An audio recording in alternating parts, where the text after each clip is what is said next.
नमस्कार। मैं GRS news के लिए गिरीश से करवा रहा हूँ। आज अपने इस वीडियो में मैं बात करने वाला हूँ एक्ट ऑफ गॉड की। एक्ट ऑफ गॉड यानी कि भगवान की मंशा। ये उक्ति उस समय चर्चा में आई थी जब पश्चिम बंगाल में चुनाव के दौरान एक पुल गिर गया था।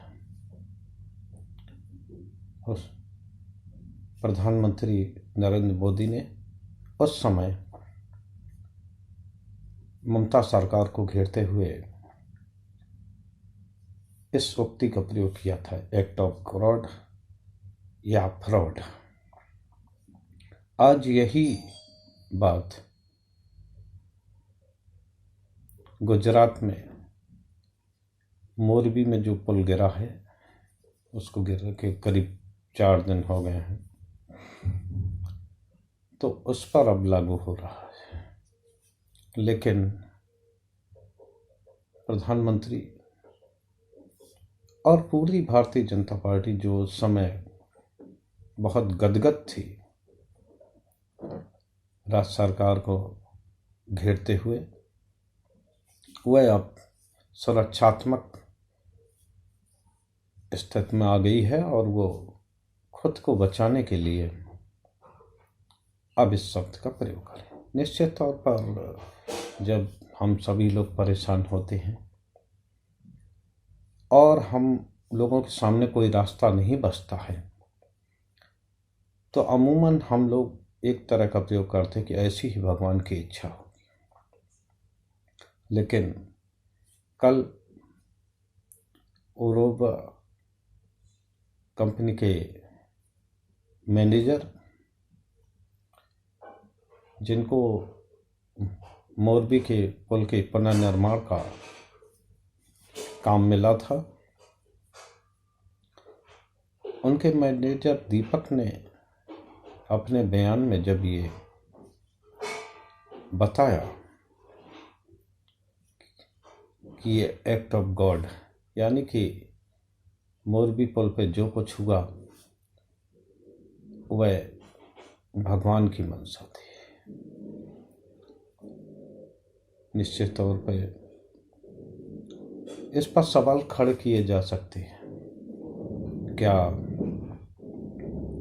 ये भगवान की मंशा थी कि इस नदी में गिर के 141 लोग अकाल मौत मरे? क्या ये भगवान की मंशा थी कि बिना टेंडर के ही उन्हें उनकी कंपनी को काम मिल जाए? क्या ये भी भगवान की मंशा थी कि बिना स्थानीय प्रशासन के सहयोग के ओरेवा ग्रुप के मालिक प्रेस वार्ता करके पुल का उद्घाटन करें? और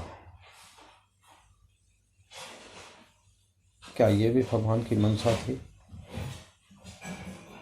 कि टिकट लेके, वैसे तो भगवान के यहाँ जाने में किसी प्रकार की टिकट की व्यवस्था नहीं होती है, लेकिन मेरे ख्याल से जिस तरह से ये एक्ट ऑफ गॉड बताया जा रहा, तो यहाँ भी एक सवाल उठता है, क्या टिकट खरीद के 141 लोग जो अकारण काल की गाल में समा गए, उन्हें भी टिकट लेके भगवान ने अपने पास बुलाया?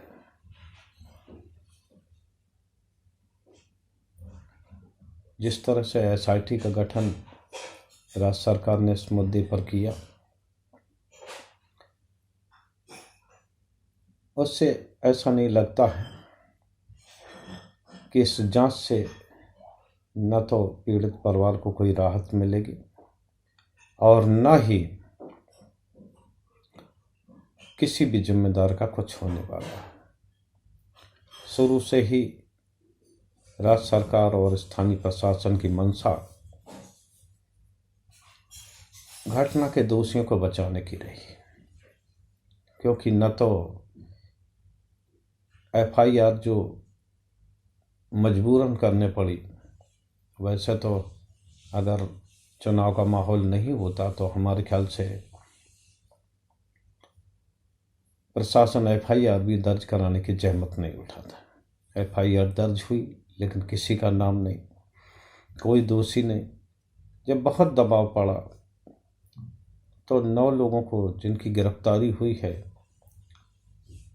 उनमें 2 मैनेजर, 2 ठेकेदार, सब ठेकेदार और टिकट कलेक्टर और 3 गार्ड, इस प्रकार 9 लोगों की गिरफ्तारी हुई है। कोई भी जिम्मेदार इस मुद्दे पर नहीं पकड़ा गया। तो मैं बात कर रहा था कि निष्पक्ष जांच की। जब मंशा ही नहीं है तो जांच से क्या होने वाला, क्योंकि जब कोई नामित नहीं है, एफआईआर में जब प्रथम दृष्टया किसी को आपने दोषी नहीं ठहराया और आपकी जांच चल रही है, किस तरह की यह जांच होगी? जो खुले हुए तथ्य हैं, जिन पर कि विकट ही सवालिया निशान उठ रहे हैं, उस पर भी कोई जवाब देने वाला नहीं है। एक्ट ऑफ गॉड बता के घटना की बीभत्सा को कम करने का मादा तो हमारे ख्याल से कुछ नरपिशाचों का भी हो सकता है, जिन्होंने कि इतनी बड़ी घटना में भी जो शर्मसार नहीं हो रहे हैं और विभिन्न चैनलों पर बैठ के किस तरह से घटना के आरोपियों को, दोषियों को बचाया जा रहा है, उसे पूरा देश देख रहा है और पूरी गुजरात की जनता देख रही है। अब गुजरात की जनता के ऊपर ही है कि वो किसको चुनते हैं, क्योंकि चुनाव का समय है। निश्चित तौर पे इसी महीने के